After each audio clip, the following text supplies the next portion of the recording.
अल्लाह ताला क़यामत के दिन पुकार करके कहेगा, ऐनल मुतकब्बिरून, कहाँ है वो घमंड करने वाले लोग, कहाँ है वो जुल्म करने वाले लोग। उनको चूंटियों की तरह लाया जाएगा, उनकी कोई वकात नहीं, और जो उनकी जी हुजूरी में है वो भी सुन ले, उनका दामन उनकी चप्पल उठाकर चलने वाले वो भी सुन ले, तुम्हारा भी हशर उनके साथ ही होगा। फिरौनों के साथ चलते थे तो फिरौनों के साथ जहन्नम में जाओगे, अगर नमरूदों की जी हुजूरी करते थे तो वहां पर भी तुम्हारा शुमार उनकी ही जमात में होगा। लेकिन जो बंदा यहाँ मुस्तफा करीम की इज्जत पर पहरा देता था, मुसीबतें सहता था, क़यामत के दिन उसे पुकारा जाएगा, कहाँ है वो महबूब की उम्मती, कहाँ है वो जमात जो दुनिया की जुल्म सितम सह करके आई है। और उस दिन हम देखेंगे मेरे अजीजों, उस दिन हम देखेंगे अर्श हक है, मसनदे रिफअत रसूलुल्लाह की देखनी है, हश्र में इज्जत रसूलुल्लाह की, और हम रसूलुल्लाह के, जन्नत रसूलुल्लाह। कुरान में अल्लाह फरमाता है, इन यंसुरकुमुल्लाह फला गालिब लकुम, अगर अल्लाह तुम्हारी मदद करे तो कोई भी तुम पर गलबा नहीं हासिल कर सकेगा। व इन यखज़ुलकुम फमन दल्लज़ी यंसुरकुम मिन बादी, और अगर अल्लाह तबारक व तआला तुम्हें छोड़ दे तो फिर उसके बाद कोई और मदद भी नहीं कर सकेगा। यहाँ की बात भी है, मायूस न हो, घबराओ मत, अल्लाह ताला ने जो वादा फरमाया वो बरहक है। अगर तुम आखिरत के लिए जीते हो तो फिर तुम्हारी जिंदगी कामयाब है, डरो मत, थोड़ी मुसीबतें सह करके यहाँ से निकलना ही। आज या कल हम रखते सफर बांध लेंगे। कुछ वो लोग हैं जो पिछले साल तुम्हारे साथ थे, वो आज जा चुके, हो सकता है हम में से जो आज बैठे हैं अगले साल वो ना रहे, अगली सुबह भी ना रहे, किसी का भरोसा नहीं। हम सब मुसाफिर हैं, चल रहे हैं और निकल जाएंगे।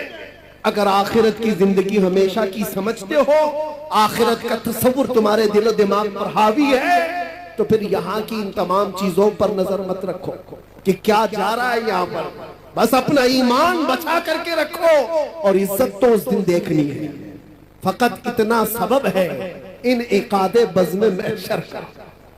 और आपको मैं बताऊं, एक सहाबी है हजरत अनस रज़ी अल्लाह ताला, वो कहते हैं एक ऐसी हदीस है जिसको सुनने के बाद मुझे जिंदगी में सबसे ज्यादा खुशी हासिल हुई। हजरत अनस कहते हैं, कौन सी है? हुजूर पाक सल्लल्लाहु ताला अलैहि वसल्लम से हजरत अनस ने पूछा, या रसूल अल्लाह सल्लल्लाहु ताला अलैहि वसल्लम, क़यामत का हाल क्या होगा? हुजूर ने फरमाया, हुजूर फरमाते हैं, ऐ अनस, दुनिया में जो जिसके साथ मोहब्बत करता था, क़यामत के दिन भी वो उसी के साथ उठाया जाएगा। ऐ लोगों, किसी लैला के मजनू बनने की जरूरत नहीं। हाँ, ये झूठे आशिक हैं, ये झूठे आशिक हैं, जो हमारे पास कितने किस्से हैं ऐसे।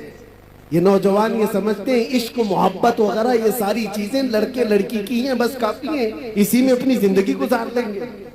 तुफ है, अल्लाह ने वैसे भी जोड़े लिखे हैं, सबके हिस्से में आ ही जाएगी इंशाअल्लाह।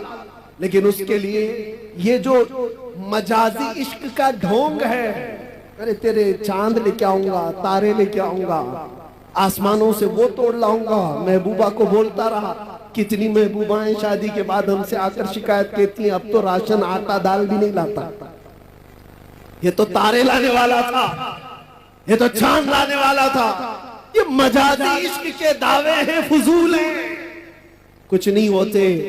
हाँ, हकीकी इश्क वो है, तुमने एक बार मेरे मुस्तफा से कहा या रसूल अल्लाह, लब्बैक या रसूल अल्लाह कहा, वो रसूल पाक सल्लल्लाहु ताला अलैहि वसल्लम इतने खैरतमंद हैं कि दुनिया में भी तन्हा होने नहीं देते, कब्र में भी तन्हा होने नहीं देते, और हश्र में भी हाल ये है। मेरे आका फरमाते हैं, एक कंधे पर मेरी चादर होगी, वो गिर रही होगी, मैं उसको एक हाथ से संभाल रहा होगा, और दूसरे हाथ से मेरे उस आशिक उम्मती को पकड़कर जन्नत में ले जा रहा होगा।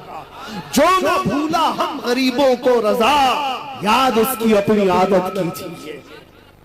अरे गैरे नत्थु खेरे का जिक्र करने की जरूरत ही नहीं, हम रसूलुल्लाह के, जन्नत रसूलुल्लाह की, और देखनी है हश्र में। उस दिन का इंतजार करो मेरे अजीजों, क्या मंजर है, वो क्या माहौल है।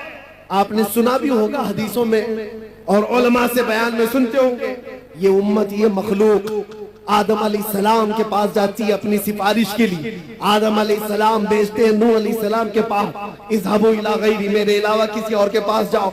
नूह अलैहिस्सलाम दूसरे नबी के पास भेज रहे हैं। सारी मखलूक खुदा सारे नबियों के पास घूमती रही, फिर आखिर में आती कहां पर है? ये इंसानियत जमा कहां होती है? मैं ये नहीं कह रहा कि ये सिर्फ मुसलमान जाएंगे, ये हदीस में है आदम अलैहिस्सलाम से लेकर क़यामत तक पैदा होने वाले तमाम इंसान जाएंगे, चाहे वो काफिर हो, चाहे वो मुशरिक हो, चाहे वो कोई भी हो, सब के सब साथ मिलकर के नबियों के पास घूमेंगे, क्योंकि हिसाब ही नहीं शुरू हुआ है। आखिर में आएंगे मेरे मुस्तफा के पास। अल्लाह के नबी ने वो नहीं कहा जो दूसरे नबियों ने कहा, मेरे अलावा दूसरे नबियों के पास जाओ, बल्कि आखिरी रसूल ने यह कहा, अना लहा, मैं इसी के लिए तो इंतजार कर रहा था, मैं इसी के लिए हूँ आज तुम्हारी शफाअत के लिए। मेरे आका सल्लल्लाहु तआला अलैहि वसल्लम सजदे में गिर करके अल्लाह की हम्द बयान करें। रब ताला फरमाता है, ऐ महबूब अपना सर उठाओ, जिसकी सिफारिश करोगे कबूल की जाएगी। मैं आपसे पूछता हूँ कि ये सारा मंजर आपको भी पता है कि सारे लोग कहाँ जाएंगे? आदम अलैहिस्सलाम के पास, नूह अलैहिस्सलाम के पास, इब्राहिम अलैहिस्सलाम के पास, इस्माइल अलैहिस्सलाम के पास, मूसा अलैहिस्सलाम, ईसा अलैहिस्सलाम, सबके पास जाएंगे। ये पहले से बताया गया है, बार बार सुनाया गया है। तो फिर मरने के बाद क़यामत के दिन डायरेक्ट रसूलुल्लाह के पास क्यों नहीं चले जाते? सबको मालूम है, सुन भी रखा है, अचानक होने वाली चीज थोड़ी ना, बचपन से सुनते आ रहे इस हदीस को। उस दिन ये सारे लोग जो सुने हुए हैं मुसलमान, ये भी डायरेक्ट रसूलुल्लाह के पास क्यों नहीं चले जाते? सबको पता है आखिर में वहीं से होना है। ये घूम रहे क्यों? इधर से उधर, उधर से इधर, इधर से उधर, उधर से इधर। उस दिन मेरे अजीजों मेमोरी निकाल ली जाएगी, दुनिया के तमाम मामलात याद नहीं रहेंगे, घुमाया जाएगा और आखिर में मेरे मुस्तफा के पास लाया जाएगा। क्यों? आला हजरत इस मंजर को बयान करते हैं। क्यों? इसलिए खलीलों ने जी मसीहो सफी सभी से कहीं न बनी, ये बेखबरी की खल्क फिरी कहां से कहां तुम्हारे लिए, फकत इतना सबब है इन इकादे बज़्म महशर का कि उनकी शान महबूबी दिखाई जाने वाली है। कौन देता है देने को मुंह चाहिए, अरे देने वाला है सच्चा, देने वाला है सच्चा हमारा नबी। लब्बैक या रसूल अल्लाह।